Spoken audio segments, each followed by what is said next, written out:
মানুষ যখন নামী হয়ে যায় তখন যার জন্য সে নামী হলো সেটা ভুলে গেলে চরম অন্যায় করা হয়, পাপ করা হয়।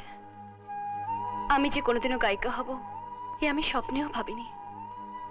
আমাকে গায়িকা করার জন্য যে মানুষটা সারা জীবন নিজেকে উৎসর্গ করেছে, দিন রাত মাথার ঘাম পায়ে ফেলেছে, মিউজিক ডিরেক্টরদের দরজায় দরজায় ঘুরেছে, তাদের বাড়ির বাজার বয়েছে, নিজে সমস্ত অসম্মান পেয়েছে, আমাকে সম্মানের জায়গায় বসানোর জন্য, যার উৎসাহ আর উদ্দীপনায় আমি আজ আপনাদের সকলের সামনে এই বিশাল সম্মান পেতে চলেছি, সেই মানুষটা কে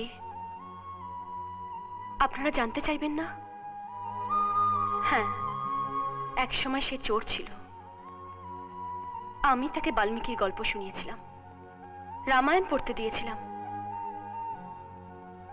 সে হয়তো বাল্মীকি হতে পারেনি, কিন্তু আজকে সে আমার কাছে রামচন্দ্র হয়েছে।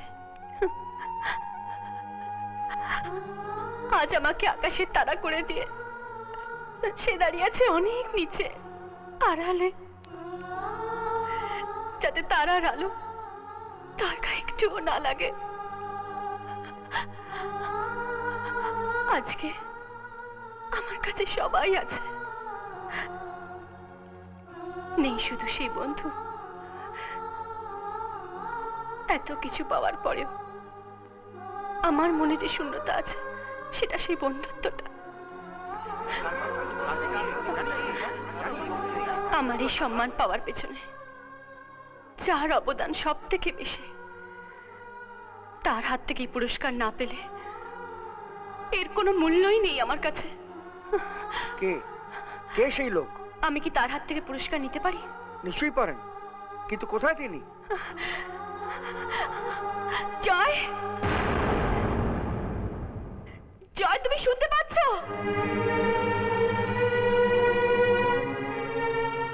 জয়, তুমি যদি এখানে কোথাও থাকো প্লিজ এসো। জয়, আমি তোমার হাত থেকে পুরস্কার নিতে চাই। আমার সবচেয়ে বড় বন্ধুটিকে আমি সবার সামনে স্বীকৃতি দিতে চাই। প্লিজ তুমি স্টেজে এসো জয়, প্লিজ। আমার বিশ্বাস তুমি আজকে এখানে আছো।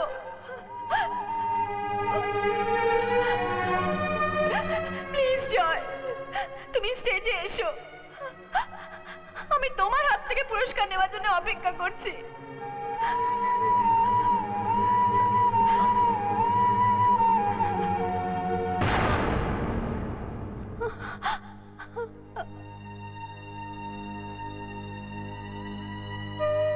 এসো জয়, মঞ্চে চলে এসো। জয়, যা যা, দেরি করিস না।